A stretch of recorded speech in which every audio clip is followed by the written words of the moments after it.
En España hay una oligarquía de partidos. Todo es falso. No hay democracia. Franco ha muerto. 30 años haciendo creer a los españoles que a la muerte de Franco vino la democracia. Guardar lealtad a los principios que informan el movimiento nacional. Juro por Dios Que se crea, pueda creerse nadie que en España ha habido un solo minuto de democracia. Sistema democrático de convivencia sea una vez más un paréntesis en esta vida.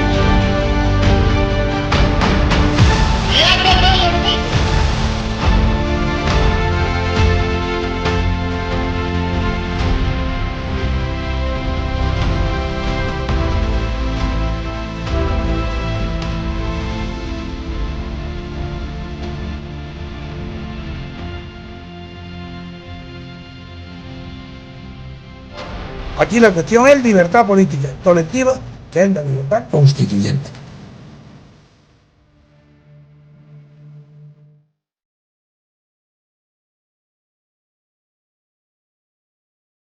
Habéis roto a España, no tanto por el separatismo, que no conseguirá ninguno de sus objetivos, como por la corrupción. Todas las épocas son de crisis. Si leen los historiadores del pasado, es que no hay uno solo de los grandes que no diga que está escribiendo en un momento de crisis. Todas las épocas se viven como épocas de crisis. Desde que empezó, la corrupción es imparable, interminable, continua, porque no puede funcionar en España nada sin que intervenga la corrupción. Pero han cambiado los personajes políticos. Ahora está Susana Díaz donde estaba Felipe, ahora aparecen otras personas, pero los hechos y los personajes de la corrupción o del escándalo son los mismos. Que España es un país dificilísimo para las personas honradas y facilísimo para los sinvergüenzas. Partido estatal, partido corrupto. Partido del Estado, partido igual a corrupción de Estado. Estado de partido, estado de corrupción. Partidos estatales, partidos todos basados en la corrupción. Sí, la política sigue siendo la lucha por el poder, es verdad. Pero dentro del ánimo de poder, hoy se esconden otras cuestiones que en las épocas clásicas no existían. Hoy la lucha por el poder, el fin de la política es el enriquecimiento de la clase política, es decir, corrupción. Se lucha por el poder y por el dinero, es inseparable. La ambición política es inseparable de la ambición económica, y voy a añadir otro término, y de la ambición social, es decir, de estar en la cúspide de la pirámide social, para codearse con los nuevos ricos, los empresarios o con los viejos aristócratas, si los hay, que cada vez hay menos. Si roba para el partido, altera las elecciones. El daño que se puede producir porque gane un partido u otro con dinero robado es mucho más grave, porque el daño se extiende infinitamente. Las consecuencias de que gane un partido u otro, si dependen de la corrupción porque ha robado para el partido, es más grave que si roba para él. Porque si roba para él, el daño es uno, pero si roba para el partido y el partido con ese robo gana las elecciones, ha robado para el poder que va a gobernar España. Un ladrón está gobernando España cuando es el gobierno del PP ahora, como fue el de Felipe González entonces, el que están gobernando. España ha sido gobernada por ladrones. ¿Por qué? Porque han robado para el partido. Eso es mucho peor que robar para sí mismo. La corrupción económica, eso es lo de menos. Eso es una pura consecuencia de la corrupción moral. Están moralmente corrompidos todos los partidos, todos los jefes de partido. Están moralmente corrompidos todos los jefes de los periódicos.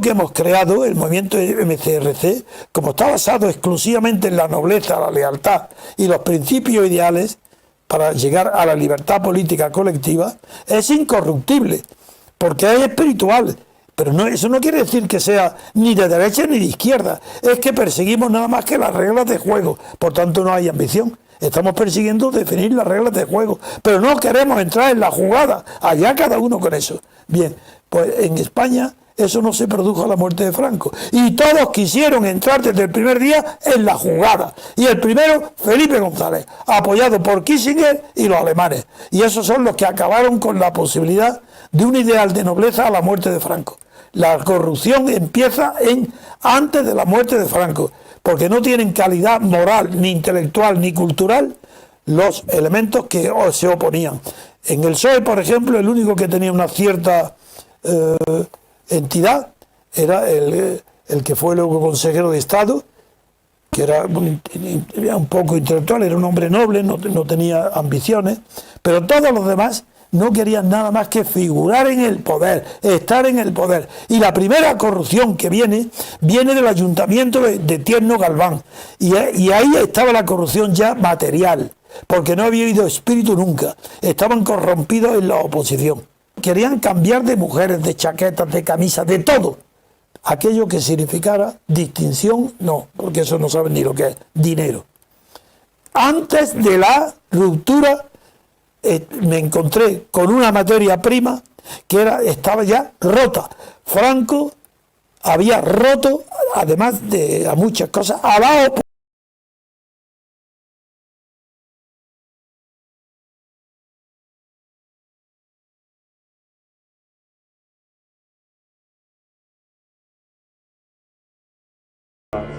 No hay más que partidos estatales pagados por el Estado, mintiendo todos los días.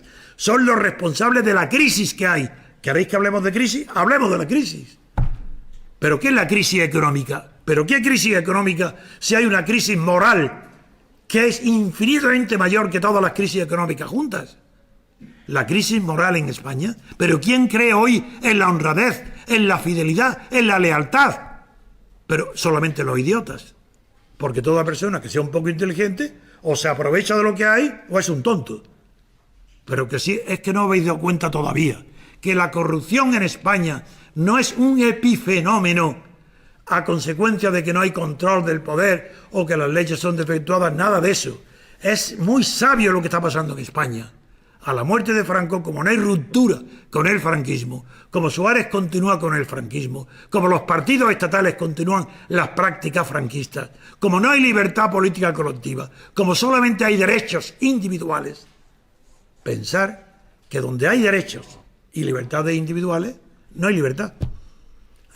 Yo, porque tengo derecho, tengo libertad. No, eso, la libertad inherente a los derechos individuales no es libre, es una facultad. La libertad es crear algo a lo que no tienes derecho, pero que está dentro de la moralidad de la sociedad civil. A eso sí, esa libertad no hay en España.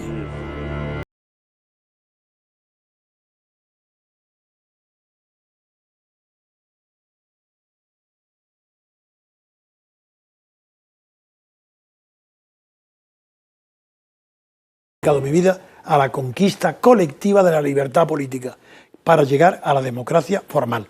Pues bien, en la democracia formal en España no se puede admitir en una conversación privada a nadie, periodista, locutor, catedrático, que diga que estamos en una democracia. Eso es mentira radicalmente, y el que lo dice es un enemigo público número uno.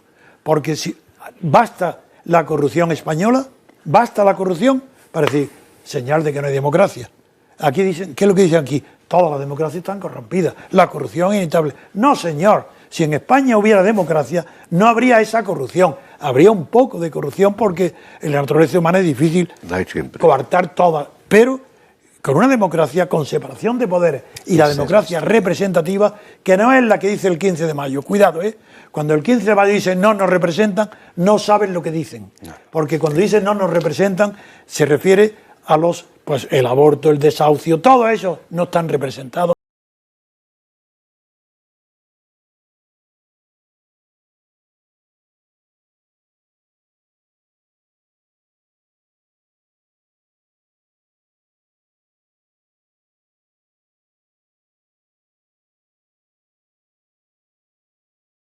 Consiste en dos cuestiones nada más.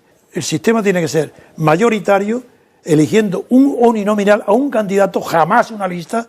Las abiertas son tan perversas como las cerradas, es igual. Después diré por qué. Y sin balotaje. Y sin balotaje, a una no, única vuelta. A doble vuelta. Porque si no, en Inglaterra se produce lo que se llama la paradoja de Arrow. Si no hay doble vuelta, es imposible la democracia. Y aparece en juego la paradoja de Arrow, que fue premio Nobel. Es decir, la democracia es eso. Es régimen representativo del elector, del diputado, con mandato imperativo, que se puede revocar su mandato antes de otra elección, mediante su correspondiente distrito que le revoca el poder, le da otro. Y segundo, división de poderes. División de poderes fundamentalmente legislativo y ejecutivo. Porque el judicial, como dijo Montesquieu, es presque nul, casi no tiene poder.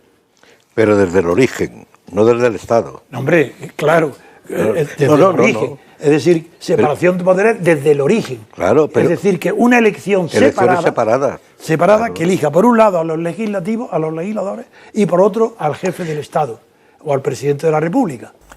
Y lo que hay en España, lo que llamáis transición, fue un pacto de la dictadura con la esperanza que había de libertad y de nobleza en la oposición. Pero era falso, no la había. Y como no había esperanza ninguna, habéis producido este régimen de corrupción. Pero ha llegado el momento de levantar la cabeza. No, por muy pocos que seamos, no vamos a tolerar esta denigración de España, del espíritu, de la historia y de todo lo que ha sido los ideales de la libertad y de la nobleza política. No lo vamos a tolerar aunque seamos 4 gatos. 4 gatos vamos a enfrentarnos con todos. ¿Por qué no queréis ir un periodo de libertad constituyente? Ya que no lo hubo. En el 78 no hubo periodo de libertad constituyente. No hubo elecciones a cortes constituyentes. Todo es mentira, falso. Y lo habéis creído, que habéis creerlo. Medios de comunicación, televisiones, todos mintiendo. Y la población votando y teniendo odio, miedo a los que decimos la verdad. Sin poder ninguno. Personal, ni medio. Pero tenemos el poder de la verdad. De que no hemos mentido nunca. Ya lo sé, que nos enfrentamos con los medios de comunicación, con lo cual renunciamos a que nos apoyen. No queremos que nos apoye ningún medio, ninguna televisión. Iremos paso a paso, oreja a oreja, diciendo a todos los españoles la verdad, la traición de la prensa, que adulasteis, alabasteis a la traición, a los ideales que nacieron para luchar contra la dictadura. Rompisteis todo ideal en España de nobleza. ¿Y ahora de qué protestáis? ¿Tenéis lo que habéis sembrado? Fue importantísimo el papel de tantísimos periodistas. Mucho, mucho. Porque estaban muy ensamblados, ¿no?, con lo que estaba ocurriendo, con la gente en la calle, con todos los movimientos. Pero en ese momento parecía que todos íbamos en el mismo viaje. Pero desde luego la prensa durante la transición los periodistas son como los reyes de la situación, ¿no? Ellos saben, controlan, dicen, ponen, quitan, comentan, tienen un enorme protagonismo. La idea de destape está unida a la idea de conquista de parcelas de libertad y parece lógico que la nueva prensa, además de ampliar el ámbito del discurso político, también sea capaz de levantarle las faldas.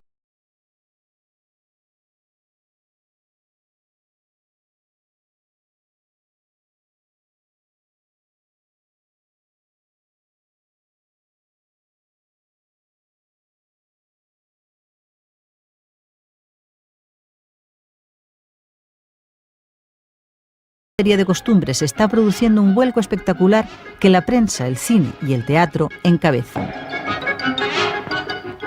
Hermanos celtibéricos, ¿tienen ustedes la necesaria y suficiente formación moral para ver estas imágenes de pecado? ¿No? Pues ¡hala! Al cine de enfrente, que es apta. No, por favor, no. Sufríamos mucho para quitarnos de encima nuestras taras de los celos, de la posesividad y de todo esto, ¿no? Entonces sufríamos mucho para acostarnos con todo el mundo. Imagínate de no poderte acostar con tu novio a tenerte que acostar con todo el mundo. No digo yo que lo haya hecho, pero que era, tú sabes que era un poco así, ¿no? Como que no había posesión de la pareja, sino todo es de todo. Es normal porque siempre en los primeros momentos de cambio la gente... solemos tender al extremo mayor, ¿no? Y que eso era un símbolo de la libertad, y un símbolo de la democracia. Y que le dejaran venir, que legalizaran el Partido Comunista y que dejaran venir a Carrillo se convirtió en una especie de símbolo del futuro, de un futuro democrático. Fraga y Libarne, tú sí que eres el más grande, nadie tiene tu calibre. Manolo, Fraga y Libarne. Lo que ocurre es que el año 76 y el nombramiento de los directores de telediarios significa un punto de inflexión en lo que se había considerado hasta entonces que era la televisión. Se ha dicho muchas veces que toda la transición estaba en un guión y que estaba escrita y que estaba predeterminada. Yo mantengo que buena parte de la transición se consiguió gracias a Televisión Española, gracias a los informativos de Televisión Española y gracias a aquellos telediarios en los que competíamos directamente por dar una información de una manera completamente distinta. Cuando empezaron aquellos telediarios, yo recuerdo la presentación, íbamos como los astronautas cuando se dirigen hacia una nave y realmente teníamos una idea muy vaga de lo que teníamos que hacer. Sabíamos cuál era el proyecto final, que era asentar la reforma política, que era cambiar la forma de hacer información y a partir de aquel momento se creó una figura que no había existido en la televisión española y que para todos nosotros era absolutamente nueva y que teníamos que inventar, que era la del director de telediario. Una figura que yo te diría que en cierto modo se produjo y casi terminó con aquella etapa, en la que el director del telediario era plenamente responsable de todo lo que se emitía dentro de su edición de telediario. Con lo cual, esa responsabilidad nos hacía coordinar a todos un poco los esfuerzos bajo la dirección de nuestro director general, que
En ese otoño está a punto de salir el periódico Diario 16, que pretende basar su campaña de lanzamiento con la canción Libertad sin ira del grupo Harcha, pero aunque ya no hay censura previa, carece de permiso de radiodifusión. Un día, debía ser mediados de septiembre, Azcona aparece a las 3 de pie ante las cámaras y dice que se han propagado rumores infundados sobre la prohibición de la canción, y para demostrarlo da paso al grupo que canta en directo sobre un país.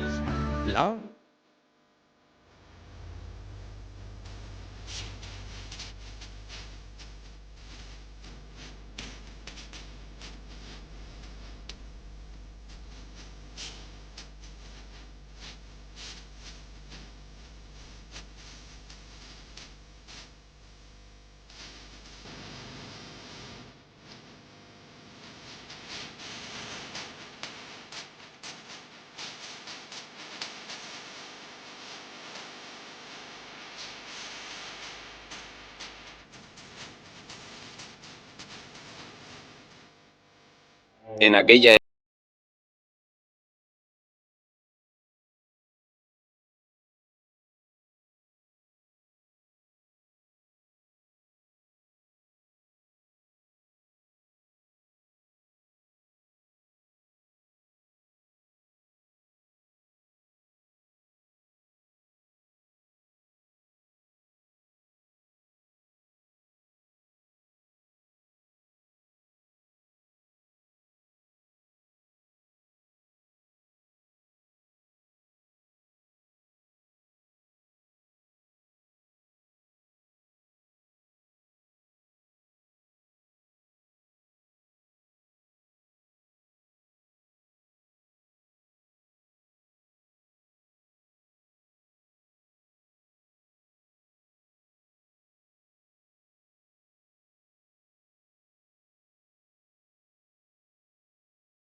políticos estatales. Pero que es un producto político de una generación muy concreta según el cual la base es acercarse al político, hacerse muchas fotos, pelotear absolutamente y ser el que más favorecerse hace para trepar, es genial. Lo que pasa es que algunos lo hacen en exceso y se les pilla y otros son más moderados y llegan a presidente de gobierno. Pero es una línea habitual de ascenso político. He encontrado con un gran personaje del Partido Popular, Javier Vidal, el catalán, Quadra, que ayer mismo le he oído decir dos barbaridades tremendas, siendo inteligente. Uno, propuso, con la voz enérgica, a pesar de su voz aflautada, tuvo energía para decir que no vote nadie a ningún partido cuya vida interna no sea democrática. Me quedé asombrado. Es imposible. Exactamente, porque es imposible. Porque ese hombre no conoce, ha estudiado física, conocerá seguro el principio de Heisenberg, conocerá muchas, pero no conoce el ABC de la ciencia política. Basta leer a Robert Mitchell. Exactamente. Basta haber leído algo de Michel para saber que la ley de hierro impide que un partido de masa, especialmente socialdemócrata, que es los que él estudió, pero todo partido, es imposible que la vida sea democrática. Eso es una utopía, absurdo. Y además a nadie nos importa que la vida interna de los partidos sea democrática. A mí qué me importa. Y al que no pertenece a ese partido, como allá los militantes, si aceptan que el sistema, lo que nos importa es que sea democrático en su vida externa, no en la interna. Y amigos, ahí nadie lo dice. Porque para ser democracia por encima del liberalismo hay que añadir el segundo requisito de la democracia, que no es más que es la separación de poderes. Exacto. Que tú aludiste.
El de los herederos de Franco, el que otorgaba algo que no puede ser otorgado, la democracia.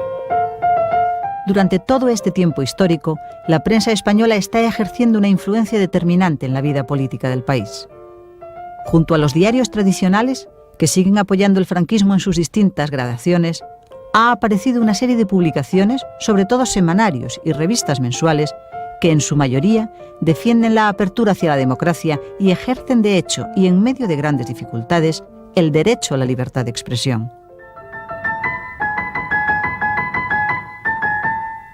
La prensa, que desde 1974 empezó a abrir brecha en el camino hacia la democratización del país, es por entonces, y lo será aún más en el futuro, una fuente incesante de información de la auténtica realidad nacional, al margen de las pretensiones oficiales, y un elemento muy valioso en la creación de algo inexistente hasta el momento, la opinión pública.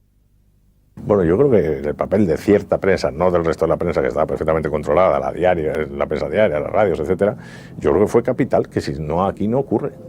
Pero no ocurre, no hubiera sido posible.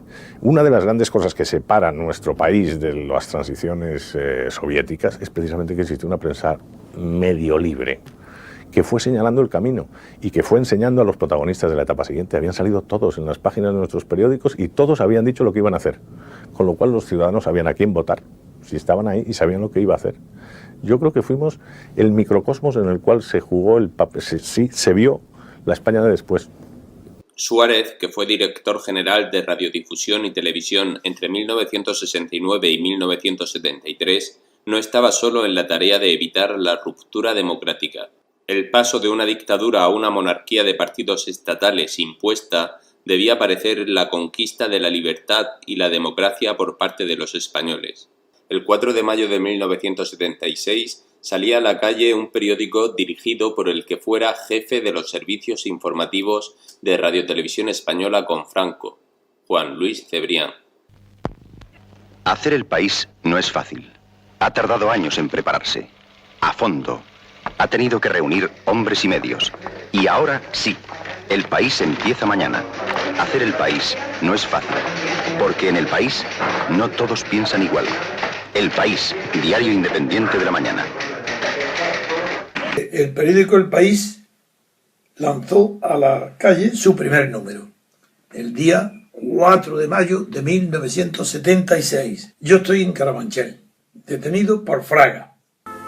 Bueno, a nosotros nos pareció que el 9 de mayo iba a ser el momento decisivo y que valía la pena de que en ese momento pues terminase ese periodo de agitación irresponsable con que sin duda ninguna rupturistas, y a pesar de que había algunos amigos míos personales, pues decidí que el día 1 de mayo lo pasaran a la sombra y después volviesen a tomar el sol y no pasa nada. No todos los detenidos pasan a la sombra el 1 de mayo. Fraga pone en libertad inmediatamente después de su detención a los dos representantes socialistas, Luis Solana y Raúl Morodo, pero al abogado independiente Antonio García Trevijano y a los 3 representantes comunistas los mete en la cárcel. Inmediatamente se convoca en Madrid una manifestación en protesta por las detenciones que es reprimida duramente por la policía. El motivo alegado es que había sido el responsable de la organización tanto de la Junta como de la Plata Junta. Pero el hecho real me metió en la cárcel Fraga porque Felipe González, en una reunión en casa de los suegros de Boyer, de Miguel Boyer. La víspera del 1 de mayo, el líder socialista Felipe González y el ministro de la Gobernación, Manuel Fraga, se entrevistan en Madrid. El encuentro se produce después de que Felipe González se haya venido negando reiteradamente a celebrar conversaciones con distintos miembros del gobierno. Felipe González le dijo que mientras yo estuviera en la calle, literalmente, era imposible que los partidos integrados en la Plata Junta pudieran acogerse a la ley de asociaciones que había promulgado el gobierno de Carlos Arias a propuesta de Fraga. Porque Fraga y Felipe habían llegado a un acuerdo previo a esta ley de asociaciones. Y es que Felipe le empujó, le dijo que si salía esa ley, que el PSOE se afiliaría, entraría en lo que entonces se llamó despectivamente por toda la oposición, entrar por la ventanilla de Carlos Arias, para que los partidos políticos clandestinos, en lugar de ser reconocidos como partidos, fueran inscritos como asociaciones políticas. Ante la promesa de Felipe González, Fraga se lanzó, como es natural, a una piscina sin agua, como era su costumbre. Era un hombre de un temperamento violento, impulsivo, irreflexivo, y creyó lo que le dijo Felipe González e hizo el ridículo, porque aprobó la ley, Carlos Arias dictó esta ley bajo la inspiración de Fraga, y luego los partidos no quisieron asociarse porque la Junta y la Plata Junta, y en concreto mi persona, yo me opuse radicalmente a todo intento de entrar por la ventanilla de Fraga, contra Felipe González y contra el PSOE. Bien, ese fue el motivo por el que yo fui a la cárcel. Fraga me mete en la cárcel para que el Felipe González y el PSOE puedan desarrollar su camino reformista, evitando la ruptura democrática, que es lo que yo proponía. No, a lo que estaba dedicado, qué propuesta. Era lo que yo actuaba, hacía, preparaba, día a día. Nada de palabras. Era con la acción política, empujaba a todos los partidos y miembros de la Junta Democrática a procurar en la sociedad civil la ruptura democrática que estábamos preparando en la sociedad política como previo paso a la ruptura en el Estado. Entonces, claro, yo inventé la palabra ruptura democrática bajo Franco, tomándolo del concepto de la ruptura paradigmática de un sistema político por la libertad. Paradigma significa algo más que ejemplo. La palabra paradigma la inventó un filósofo de la ciencia, Thomas Kuhn, que paradigma, él hablaba de que en la historia de la ciencia el avance científico se produce a golpes, no poco a poco, sino que con descubrimientos repentinos de sabios gigantes que fundan un nuevo paradigma, es decir, un nuevo ejemplo de cómo investigar y avanzar en la ciencia. Y los paradigmas, claro, un antiguo paradigma es superado por otro y se produce una ruptura. Había una gran expectación en la cárcel desde que yo entré, pues todos los partidos, incluidos los de ETA, estaban tenían una curiosidad enorme por preguntarme, por ver qué era mi pensamiento, puesto que yo tenía muchísima fama de haber sido el organizador de la verdadera oposición a Franco, y era considerado como el principal enemigo del régimen de Franco. Yo hace 40 años aproximadamente conocí a Antonio en la prisión de Carabanchel. Me alegro y te felicito porque eres coherente en tu trayectoria política.